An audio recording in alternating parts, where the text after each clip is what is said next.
Hello, everyone. Good morning, good afternoon, and good evening, wherever you're dialing in from. Welcome to our Dazzle webinar on getting suppliers on board with Scope 3. We're very excited to welcome you, and we'll still give you another minute or so to prepare for today's session before we start, and we will let some people in the next minute. In the meantime, I can just briefly talk you through some of the house rules, as we say. Maybe Farah, in the meantime, you can help me with admitting people who are still dialing in. That would be great. Yeah, we have a couple of elements to today's webinar, which is we have a couple of polls which we will launch in a couple of minutes. We have the chat box, which I directly want to test and see if it works, to ask all the attendees who are dialed in to write the country you're currently dialing in from, to just double check if everyone can hear me well. That would be great. So if you can just use the chat functionalities, and I see already the first comments coming in: Netherlands, Portugal, Italy, UAE, England, USA. So that's very exciting, and happy to hear everyone can hear as well.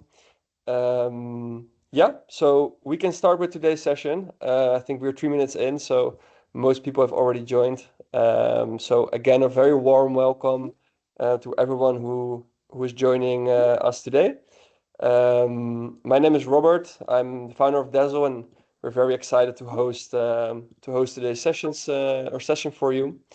What we do with Dazzle, for most people who are new to Dazzle and haven't heard of us before, we are organization who is matching clients out there, organizations with independent sustainability professionals, to help them in their sustainability journey.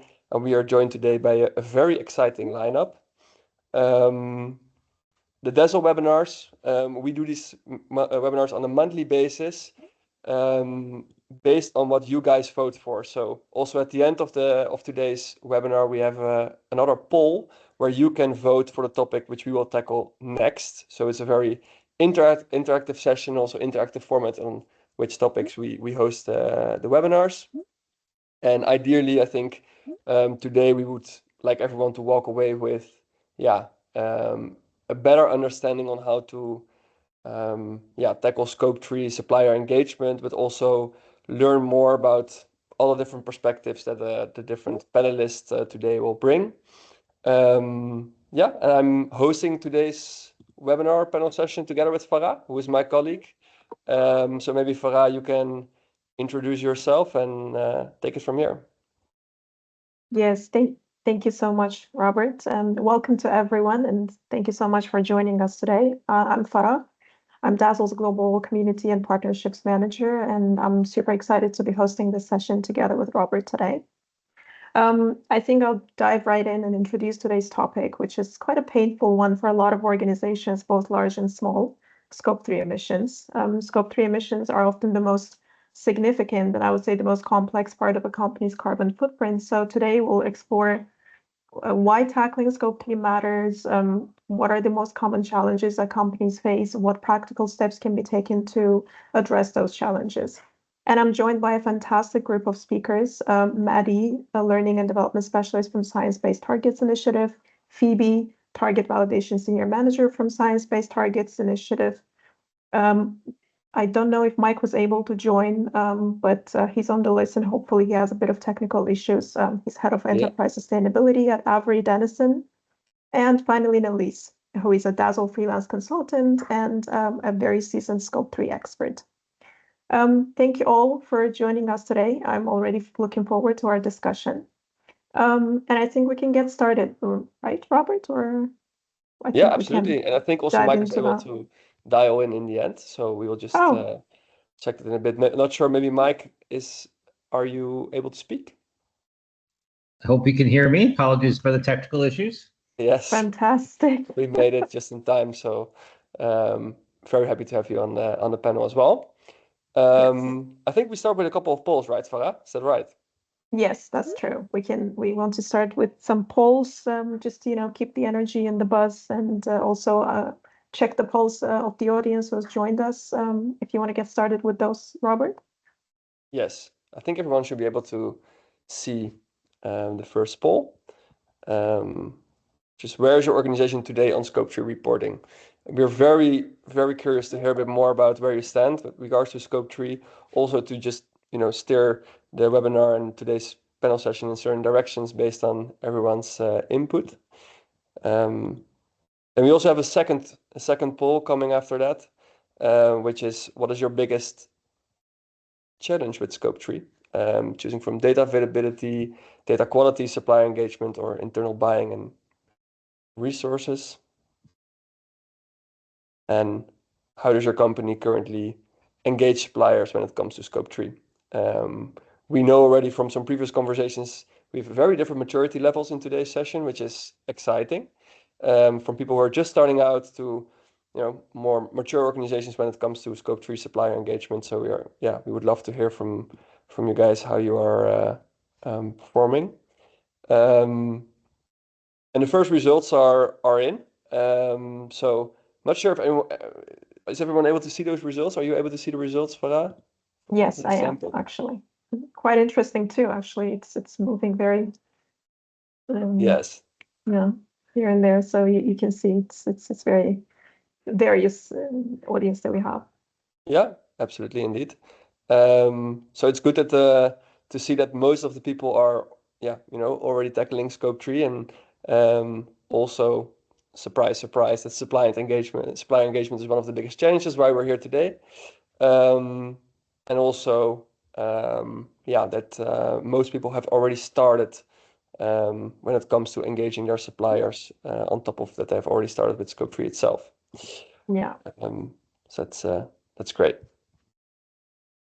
Yeah, looks great. I think we can dive into our discussion, and I think we can start perhaps with Phoebe, since you're a target validation specialist, and I'm sure you've seen firsthand what exactly the companies are getting right and what they're getting wrong.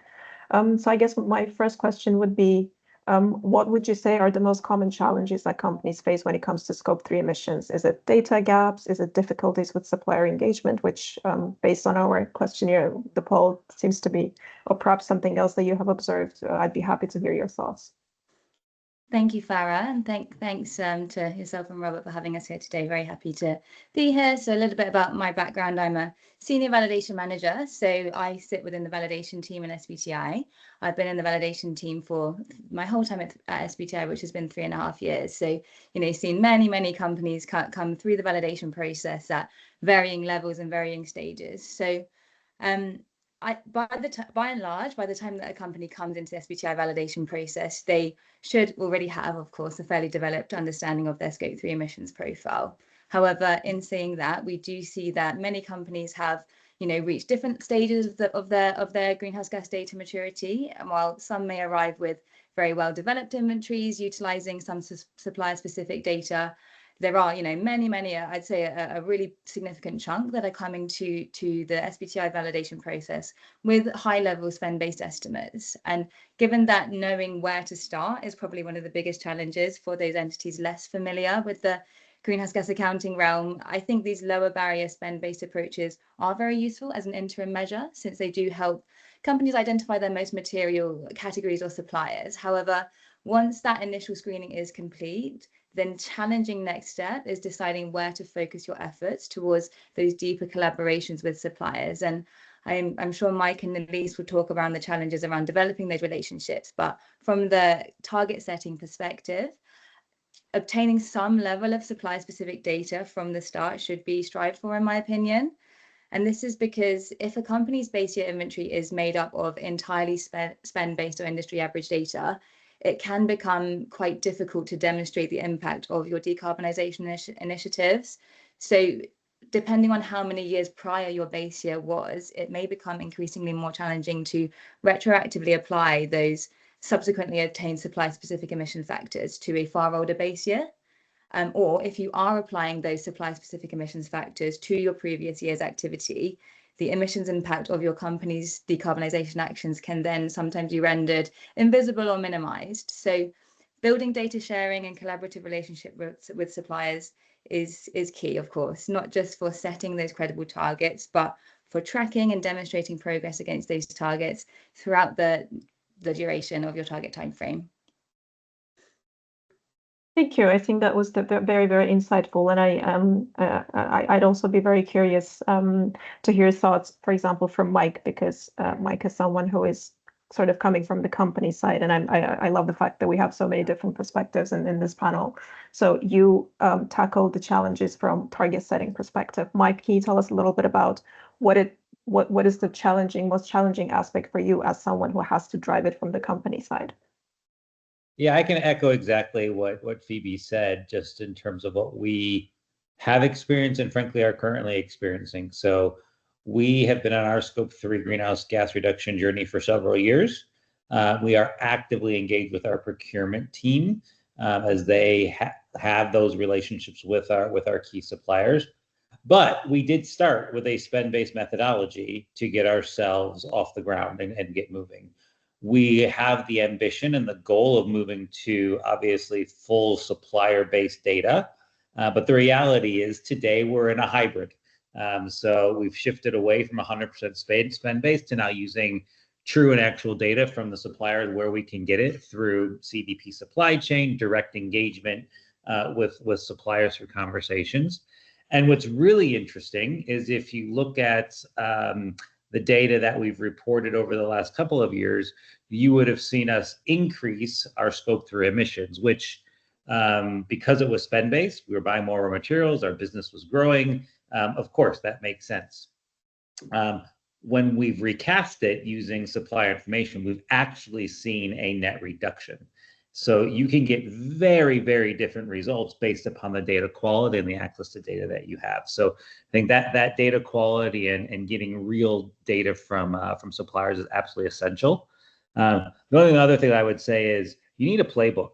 The sustainability team can enable the organization, but it generally isn't the team that's going to be out there talking with suppliers day in and day out. So finding ways of integrating Scope 3 conversations into your procurement organization and even innovation organization, as they're the ones who are talking to suppliers on a regular basis, is absolutely essential. And that's where we've seen the most traction in terms of reductions.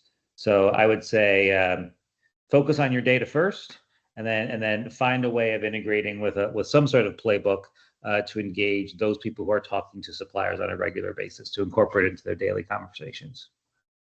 Perfect. Thank you so much. I love that you mentioned the playbook, which is something we should definitely discuss in a bit more detail when we're talking about the solutions. But before we get to that part, I also love to hear from Nelise, who is an independent consultant. So she has worked with a myriad of different size organizations, different industries. So I'm very curious to hear your thoughts, Nelise, on what you would categorize as the most common challenge across the companies and industries you've worked with. Yeah, thanks so much, Farah. I think it's very interesting because I work with both suppliers and companies, so I kind of see it from both ends. And I would say there's probably 2 or 3 big challenges that crop up, no matter whether you're a supplier being asked for this information or whether you're a company seeking this information. I think the first is capacity. Everyone is very limited in capacity in general, even more so in sustainability, and even more so, I think, when it comes to Scope 3 emissions. It seems like a really overwhelming task. Sometimes people don't have a sustainability manager or head of sustainability or a dedicated personnel to be able to look at this, either from the supplier side or from the client side. And so it becomes an additional task that someone in the company has to take on, or alternatively, supplier and company sustainability specialists are already quite stretched.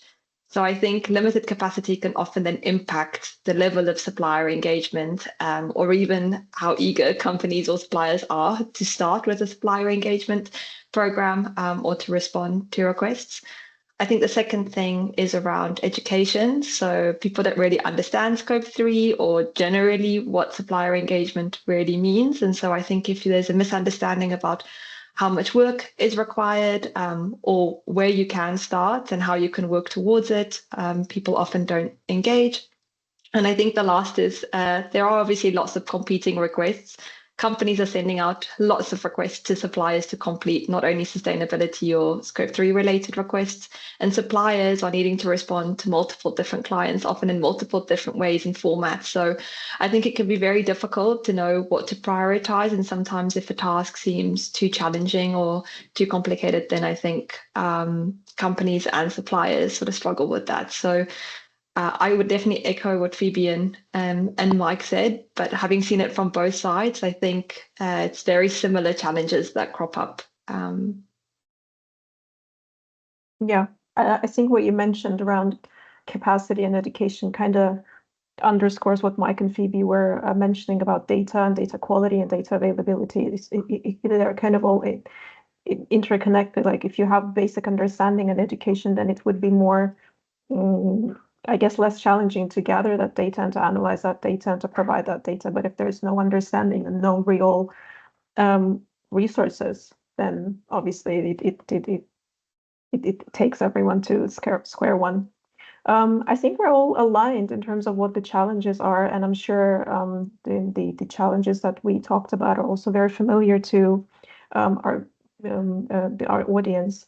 I think now we can kind of move to actually discussing the solution stage, because I personally am very interested in that discussion. So when we say let's focus, for example, on data and transparency to begin with, because this was something that all three of you mentioned. Would you say companies and suppliers sometimes hide behind the the gaps as an excuse for inaction, or is it truly, I wouldn't say impossible, but truly very, very difficult to collect that data? And how do you usually tackle that? Because it's one of the biggest challenges, I feel like. Mike, do you want to go first? Yeah, I can tackle that one. I don't find that our suppliers hide behind data. I think the earlier comment around education is really important. So there are some suppliers who are very early in their journey. So when you start talking about greenhouse gases and the greenhouse gas protocol and scope 1, 2, and 3 emissions, for those suppliers who are very early in their journey, you sometimes see eyes glaze over, like, what are you talking about? So for those suppliers, you have to take a very, very hand-on approach and educate and walk them through, recognizing that they're in the very early stages. On the opposite extreme, we have suppliers who have been doing this for decades, particularly those who are in the chemical industry and have ready access to all that data, and they then are able to just sort of turn it over and say, of course, here's all the wonderful things that we're doing. And so I think the real challenge is the spectrum that at least from a manufacturer perspective, that we're having to manage. And thus this idea of a playbook to be able to say, all right, for those suppliers who are very, very early stage, we go through a very robust education process and walk them through the process of getting this data.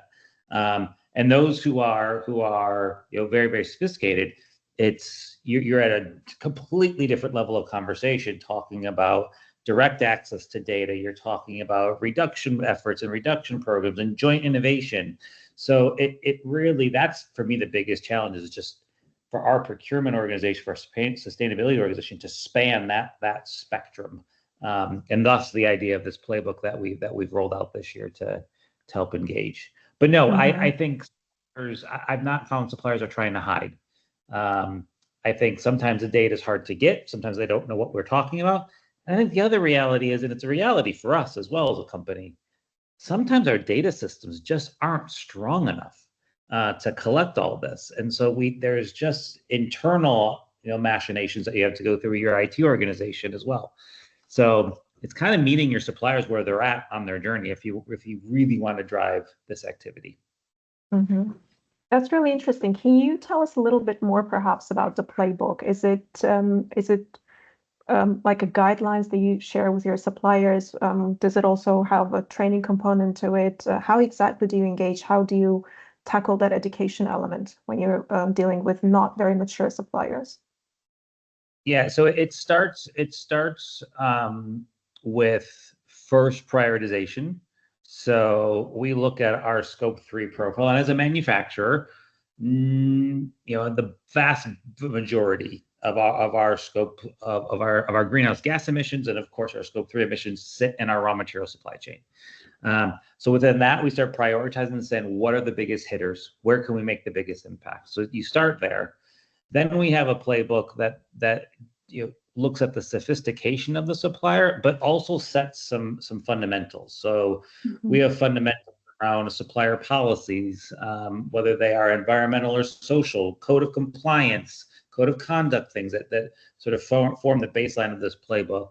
Then you start talking about how do we enable our procurement teams to have the conversation, because there's a big training component about your own internal teams being able to have the right language set and know what data they're asking for and why they're asking for it.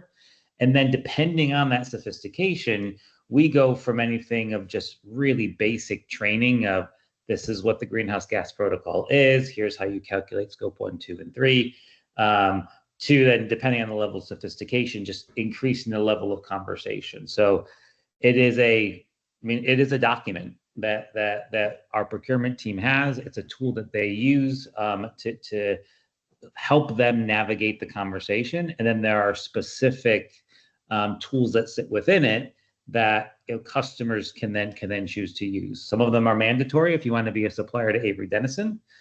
Some of them more voluntary. And some of them are focused on data like CDB supply chain or EcoVadis. So it really is the playbook, but it's intended to be agile and nimble to allow you to modulate as you need to with the supplier. Perfect. I think this was super insightful. Thank you. I would also be very curious to hear from you, Maddie, because you kind of are directly working on learning and development aspect of things and have first-hand experience with capacity building. Do you have any tips, perhaps, in terms of how to engage and how to educate those organizations that are a bit on the less mature side of things when it comes to data and just understanding? Yeah, absolutely. Thanks so much. So yeah, I've been driving forwards the learning and development work that we're getting started on at SBTI. So the launch of our SBTI Academy and our certification service that we're going to go through a little bit towards the end of the session today. But definitely when we were chatting about challenges before, and it came up a lot of education, meeting suppliers where they're at and things like that. And I think one of the biggest things that we're finding is that actually building the skills and knowledge base of our suppliers is really, really important in terms of that engagement. So it's not only providing those resources, etc., and where do they go to, and it's really fantastic that you've got this, Mike. So looking forward to seeing what you've got up to, but also building that knowledge base as well, so that they're comfortable and feel confident to engage in it as well. It's not just, oh, okay, yeah, glazed over eyes and let's move on. Let's work on something that we can actually see the tangible impacts of. It's okay, let's build the knowledge base where we're at. And then how do we, from that point, work with them to keep building on that so that the data that we are getting is understood from an internal perspective as well. So that's something that we're working really strongly at SBTI now to try and increase that knowledge base, and so that those targets and tools, etc., that we've got out there, and we're very aware that the SBTI tools and validation process is quite complicated to go through. So how do we reduce that overwhelm basically and provide those resources to get to that point, so we've got not only confidence but also capacity as well. Perfect. That's super interesting. Thank you. I think I have a question for you, Nelly, since you have worked with so many different companies across so many different industries. So I guess I'm very curious to hear whether or not you've seen successful examples of companies actually increasing their supplier transparency. I think what Mike told us was one such example, but I'm also curious to hear maybe about perhaps smaller companies or just any kind of example you can think of, maybe from your own work or maybe from the organizations that you have worked with. Can you tell us a little bit about that? Yeah, definitely. I think you raise a really good point, Farah, and I think it was discussed earlier as well, and that you can't treat all suppliers the same. I think it's really important to do a bit of work in the beginning to try to understand within your supply chain, within your value chain, what level of maturity do you have? What types of geographies are your suppliers located in? What are the main drivers potentially for those suppliers, so that you have a better understanding of how to create a targeted approach. And absolutely, the way that you should approach generally a smaller supplier as compared to a larger supplier will differ, because the capacity, the awareness, the level of requests that they're getting will probably be quite different. So I think what I like to work on with both suppliers and with clients is to start by setting, similar to SBTI, near and longer term goals. Try to understand whether in the longer term, are you wanting to help your suppliers to improve? Therefore, is something like encouraging them to start disclosing to CDP or EcoVadis, which are frameworks that will help them to improve over time by providing that guidance that you perhaps as a company are not able to provide, a good solution to both incentivize and reduce the monitoring burden in the longer term.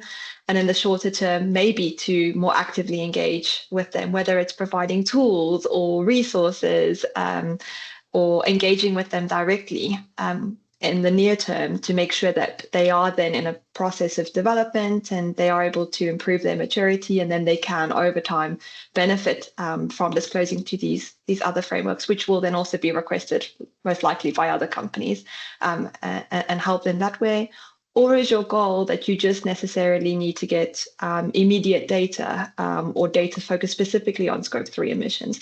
And in that case, maybe EcoVadis or CDP, which is broader than that, isn't necessarily the most appropriate solution. Maybe the best way is to create a training program or a playbook, like Mike was saying, something which is very specific to helping them improve on the topic and help them to understand what their own challenges are, and then encouraging them to find their own solutions, and providing, I think, that support to say, no, we're not looking for perfect, we're looking to see progress year on year. And if you're able to demonstrate that to us, whether big or small, mature or less mature, that is something that we want to be on the path with you on. So I think it all comes back to your company and your goals and your ambitions, and how you really want to target supplier engagement as a whole. Mm-hmm. Thank you. That's really helpful. You touched upon something that I actually am also very interested in and would love to hear all of the panelists' thoughts, actually. Progress versus perfection. So there is no perfection, obviously, we all know, I think, when it comes to Scope 3 estimates, but at the same time, you do want to show some sort of a progress, perhaps year on year. So I guess my question is, how do you achieve this balance? Where do you say, okay, now I have the data quality is good enough for me to, be satisfied with it, and when do you say no, we need to dig in more? Perhaps we can start with you, Nalis, and then I'll be curious to hear Mike's thoughts on this. Yeah, I think a few things will probably determine it. For example, if you have immediate pressure, if you have SBTI targets that you're looking to set, or if there are immediate risks that are going to be presented due to a lack of data, it's probably more important to challenge your suppliers more, or at least in your communications, to be clearer as to why you're looking for this information and the consequences of not being able to provide it. And that doesn't need to be a stick. That can still be something where you're transparently disclosing your own progress, your own challenges, and helping them to understand what the implications of not being able to provide this data is. But yeah, I think it really depends. In other cases, perhaps you might say, well, we're also in the beginning of our journey right now. In the first year, we're just trying to establish supply capability or supplier maturity. And in that case, tell us what you do and don't have. Just being able to give us a response helps us to better map what the landscape looks like for our particular company when it comes to the supply chain. And then in year 2 or year 3 onwards, we'll focus on more accurate data. So I think it probably comes back to risk and what the initial drivers are for a company looking to collect this data. And what are your thoughts on this, Mike? Yeah, I would agree with that. I would also add that first and foremost, try to create urgency within your organization. We've done that. We're a publicly held company. We've done that by setting a goal. I have to every year report on that goal to our board. And I don't want to go to our board saying, I can't tell you what progress we have or have not made. So that one thing alone just applies pressure, and urgency to the organization, and try to make it something that is linked to the overall performance of the business versus voluntary schemes. We are an SBTI member company. We have our scope 1 and 2 goals certified, but that and we of course report on it, but that still is a voluntary frame, and so by adding SBTI and the governance side of it within our business, we drive some of that urgency. The other thing that Nalise, I think, pointed to that I think is really important for companies to recognize is that we're not doing this altruistically. There is a real business case here for reducing your scope 3 emissions. And that business case can be in differentiated innovation. It can also be in cost savings. And thinking about if my supply chain is reducing their energy intensity, is getting that more efficient, frankly, I should be seeing some of that in more efficient or more competitive pricing. And so trying to link it to some of these really tangible business outcomes is probably more challenging for scope 3, but it's still possible. And we're on that journey to try to create some of that financial linkage as well, so that then continues to sort of add to that urgency that you set by creating goals and governance within your organization. Mm-hmm. Thank you. I think that's really insightful. I think for a moment, and based on your responses, I'd like to circle back to the question of capacity building and education and awareness. And perhaps I'm going to ask a bit of a controversial question, but I'd like to hear from Maddie, you specifically, whose job it is. And obviously I know that this is a collaborative role, but would you say it's the buyer's job to train the suppliers to build that capacity building, or is it the industry bodies, or do you think there are other parties, for example, like SBTI, who can and should take the lead here? Like what would an ideal scenario look like, and what would contribute most to the progress in this area, you think? Yeah, great question. Love that. I'll let Phoebe add to this after myself as well. I'm sure she'll have an opinion on this. But yeah, definitely a more holistic view is great. We at SBTI, obviously, we know what the challenges have been. We've got insight into all of the validation process that companies have gone through. So from that, we can say, yeah, okay, we're noticing these trends of issues and areas maybe that need a bit of upskilling in. So that's where we're going to focus on. But definitely we need also in like what the work that you've got, Mike, as well, working directly with your supply chain and actually having that kind of one-on-one relationship with your suppliers can be a really, really beneficial way of actually driving forward this change, because they obviously are in a position where they want to be at point to appease what you're working towards. If you are the kind of tier 1, for instance, you've obviously got the impact that you can have on those lower tiers. And we've seen that be really successful in the UK in terms of the NHS and going out to kind of change their green charter and things like that. And as a result, their supply chain doing a lot of work in terms of upskilling and training and education from that point. Is there anything you want to add to, Phoebe, on that point as a data and targets person? Thank you, Maddie. No, totally agree. I think that, you know, SBTI is a voluntary initiative. We kind of exist sometimes in the absence of regulation. You know, companies are doing this voluntarily. So definitely we do think that there's going to be, you know, a multi-stakeholder collaboration needed. I think it's the responsibility of corporations as well as governments and industry bodies to make sure everyone's educated. And we are, Maddie and I, happy to hear that education is a key theme of today, because that is, of course, why we're you know, one of our motivations for joining today is to launch and share with everyone today the SBTI Academy. Now, we always know that SBTI has a plethora sometimes of information available. We have many, many resources, but those resources aren't always the most easily approachable for all types of suppliers, especially those really at the earlier stages. So, you know, what we've done with the modules in the SBTI Academy is try to repackage and make some of the key requirements more digestible for those who are, you know, less familiar with the concepts and terms, and also create examples and create knowledge checks and things along the way. So that is what the Academy is doing, and Maddie's going to talk a little bit more about some of that later. But yeah, I think overall, we at SBTI, we don't want perfection to stifle progress, and we do keep those barriers, although, you know, there it can be overwhelming to start the validation process, we do, you know, keep the barrier to entry reasonably low, especially when it comes to data quality. And, you know, something is better than nothing when you're starting out. And the main point that you do need to get right is your organizational boundary and your allocation of those emissions into your scope 3 categories. And then you can improve the quality of that data that represents those activities. So, you know, having those targets in place is then a good motivator, as per what I said earlier about increasing the granularity later on. You know, having those targets in place is the best reason to then get that higher quality data.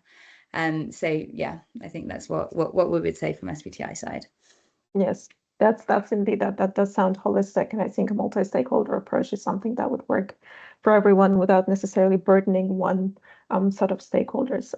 I think we also wanted to talk about supplier engagement, specifically about incentives, but I will hand over to Robert, who is going to lead that discussion. Robert, over to you. Yeah, sure. So we touched upon incentives, right? And also, I think, Nalise, you mentioned that we can't treat all suppliers the same. And all the attendees of today's session, I ideally want everyone to walk away with, you know, real world examples or strategies that actually worked, so that can also learn from that in order consulting work and helping other organizations out there, or, you know, whether leading their own sustainability efforts at the organization they're working for. So maybe, Nalise, we can start with you. I'm pretty sure you're familiar with the carrot and stick approach, right? So if you talk about incentives, or yeah, what actually works in your experience to help sustainability teams out there, how do you view the carrot and stick way of working in context to scope 3 supplier engagement?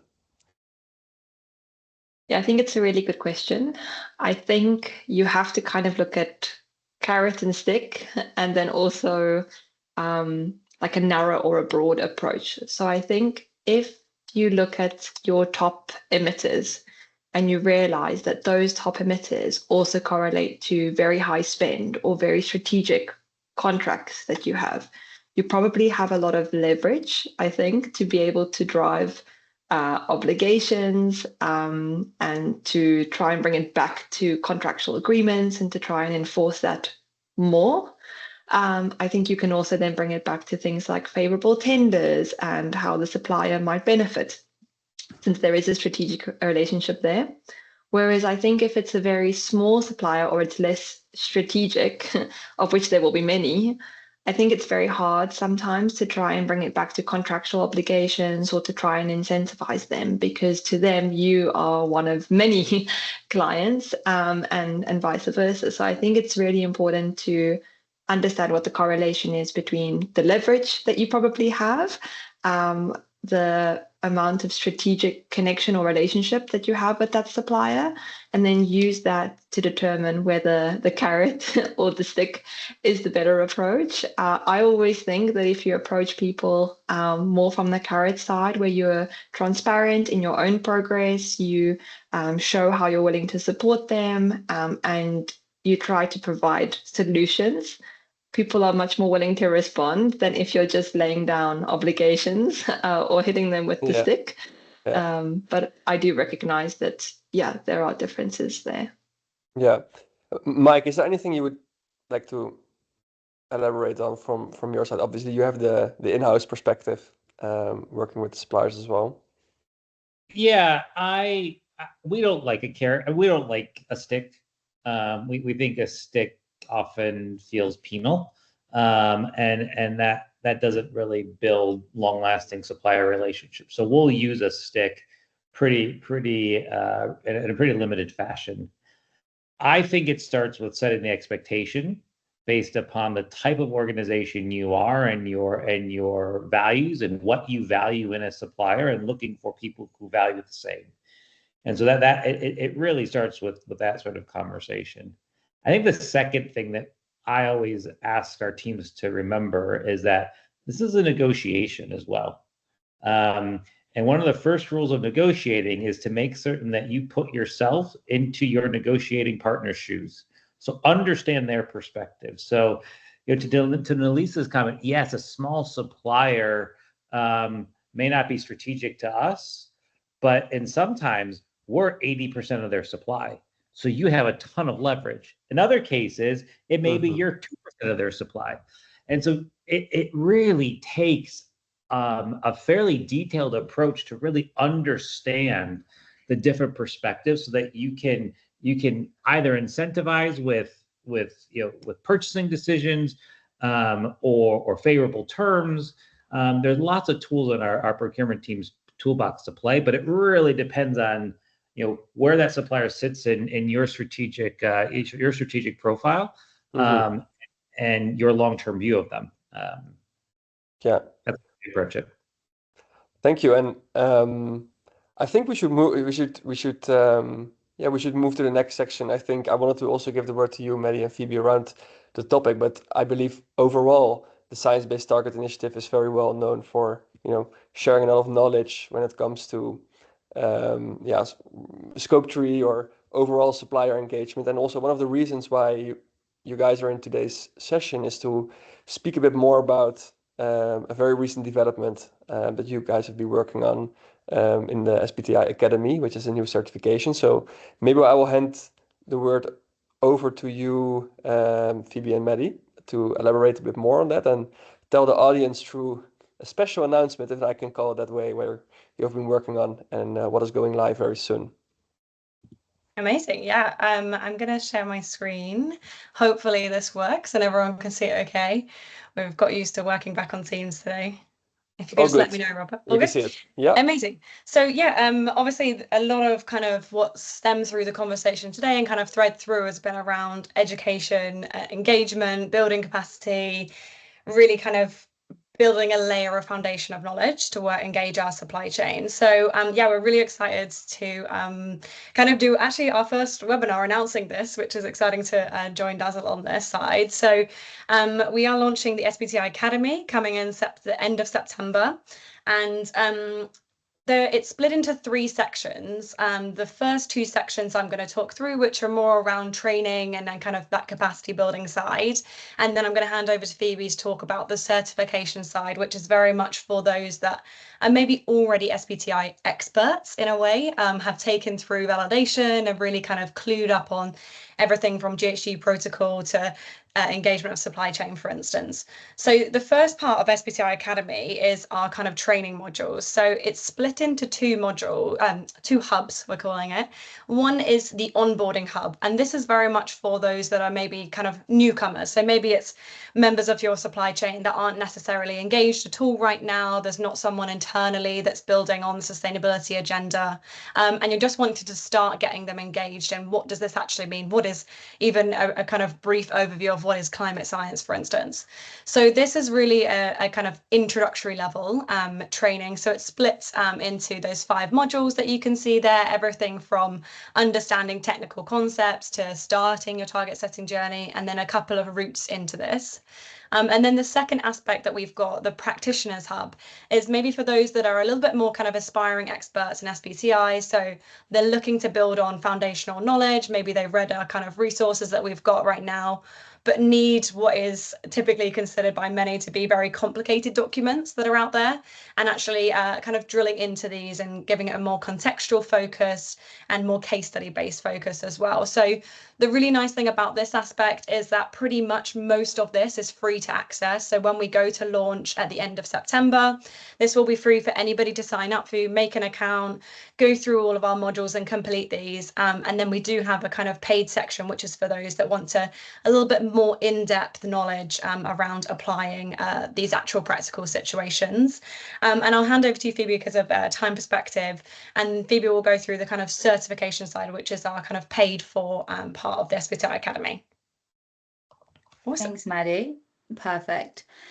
So yeah, within the certification hub, we have the certification assessment. So the certification assessment is a 7-part assessment process for SBTI experts with that deep understanding of SBTI and greenhouse gas protocol requirements. We've created it primarily for sustainability consultants and professionals, so hopefully very, very relevant for the audience today and the wider Dazzle network.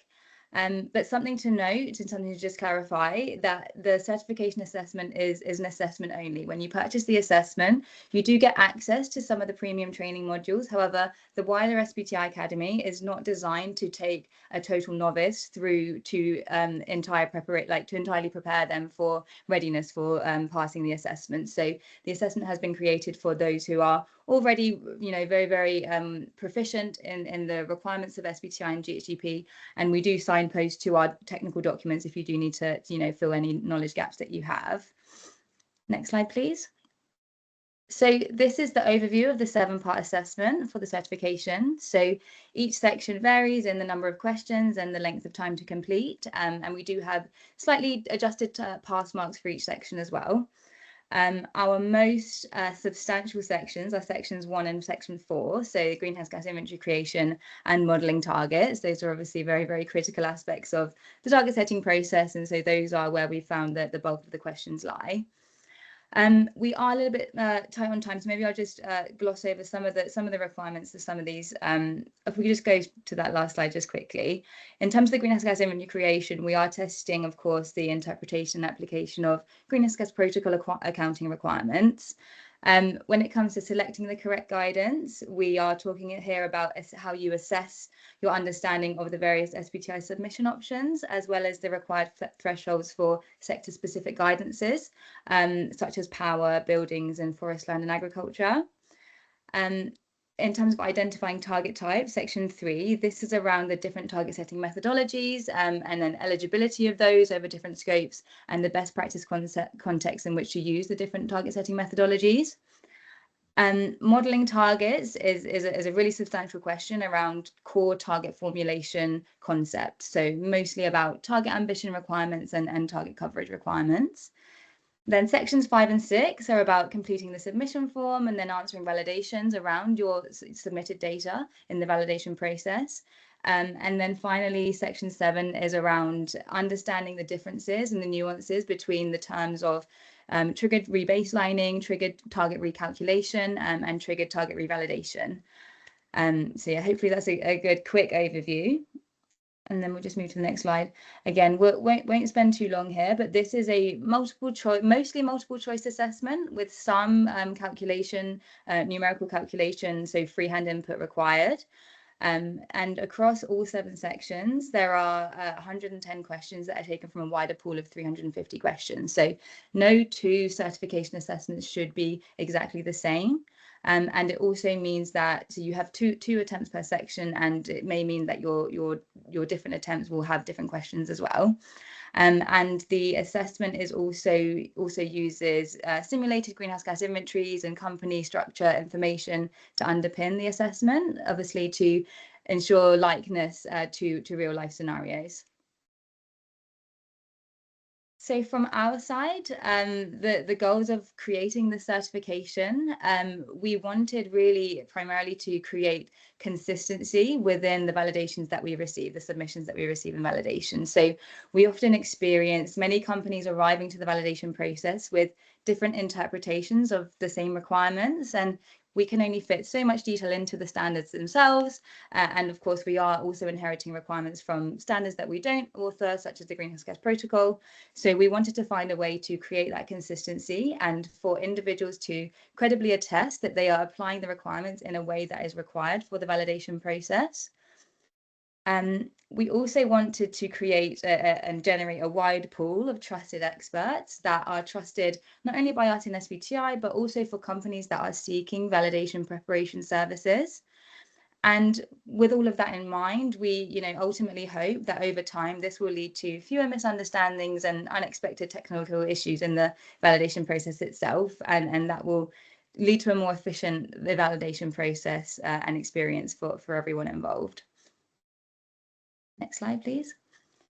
So in terms of why you may wish to get yourself certified or even your entire team SBTI certified, we think that these are some of the key drivers. We do believe that the SBTI certification will help you to really demonstrate your SBTI expertise globally and build your professional reputation by signaling your deep knowledge to clients and employers. as you know, as we know, there is a growing demand, as all of the things we've been talking about today, for professionals that have the SBTI expertise. So here you can signal that you know, to employers and clients that you are able to prepare a high quality target submission that will be, you know, ready for a smooth and swift validation process. And then upon successful completion of the certification assessment, you do earn a place in our certification register, which is hosted on the SBTI services website. So this is, of course, a demonstration of your competence and knowledge, but also may have the potential to help you gain visibility to new clients as well. Okay, so yeah, happy to take any other questions about the SBTI certification, or of course pass back to Farah and Robert for any wider questions that have been asked already. Thanks so much, Phoebe, and also Maddie. We're really excited to team up with you guys and yeah, get more professionals, you know, through the certification and to help companies decarbonize. Maybe one more time, Phoebe, for everyone listening in, when is it going live and where can they register? So we're launching on the 30th of September. So we already have a register your interest button available on our SBTI website. So you should be able to find that. But we also have a certification inbox as well. So we can share that with you, Robert, for you to circulate as well. Super. Great. Keeping an eye on the time, we want to tackle the questions in the Q&A section. So we have quite some questions coming in. Not sure, Farah, if you have seen already some exciting ones that we could tackle first. Yeah, I think some of them we already tackled. But for example, one that I don't think we have touched upon is how would you recommend to get tier 2 and 3 suppliers working? Like, I think we kind of discussed tier 1 and how to engage them, but tier 2 and 3 are kind of complex. So I guess, Mike, would you like to elaborate on that from your side? Yeah, so I think it first starts with understanding your risk profile there, understanding the impact profile as well. And then we use IT tools and some AI tools that are out there that actually use purchasing data to actually make that assessment. And from there, we then either reach out directly, which we have done in specific cases, but more often than not, as a tier 2 or tier 3 supplier, we're looking for our tier 1s then to start applying a similar level of action and rigor. What we found generally is that our tier 1 suppliers are really normally pretty good at driving this down into their supply chain, particularly those that are already at that very high level of sophistication.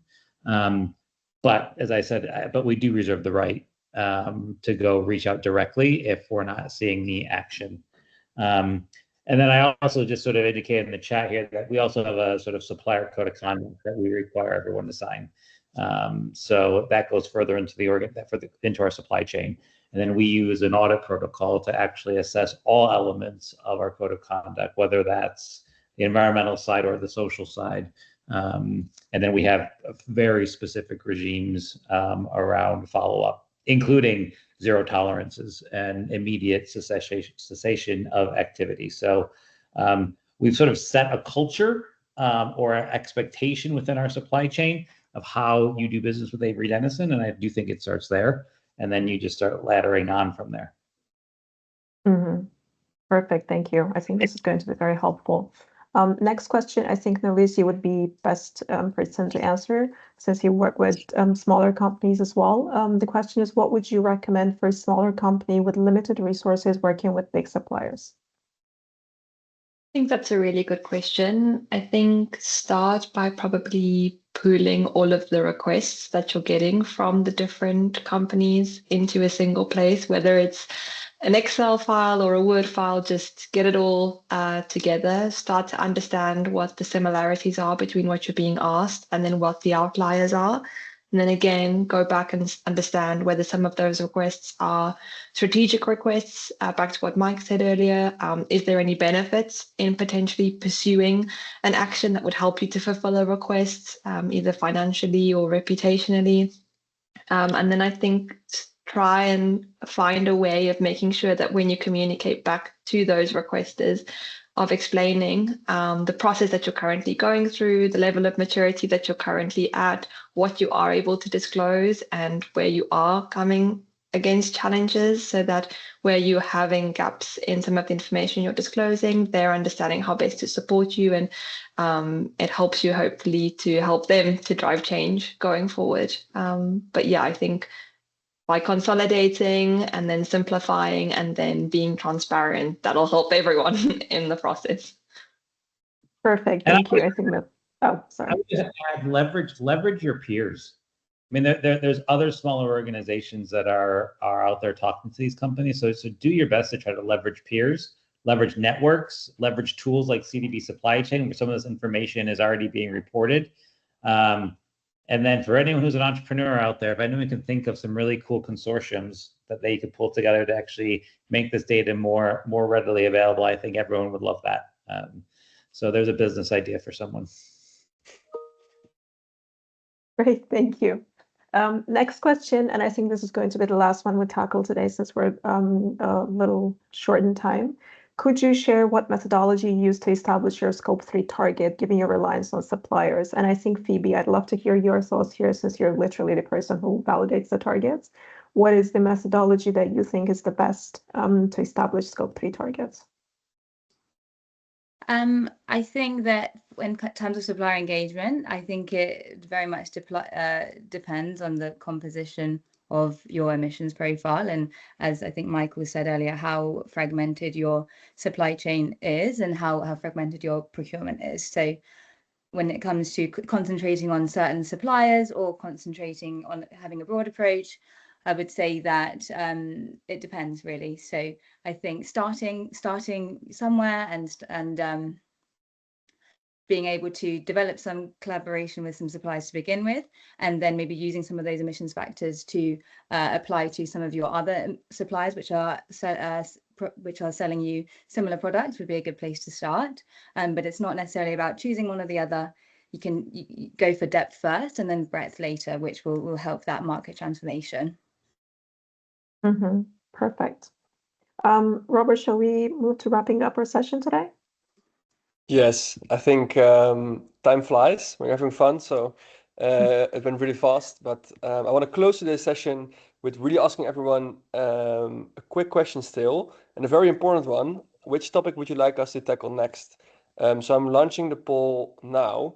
I already briefly mentioned it in the beginning, but how we work with Dazzle with these webinars is you literally decide which topics we tackle next based on the biggest challenges you're facing in the next 30 or 60 days ahead. So here's a list of some common challenges we see in the industry, from sustainability communications to EcoVadis. Again, CSRD preparations, I should say, or still for the CDP questionnaire that is coming up. So I would love to hear a bit about the challenges that are upcoming for everyone, so that we make sure we produce the right content for you that's valuable. Other than that, I want to also mention that a recording is coming after today's session, including a summary PDF of what we have been discussing today and some key takeaways for you guys. And then finally, if you like today's session and you for sure don't want to miss the session that is coming next, my colleague Adam already included a link in the chat box where you can sign up for the next webinar.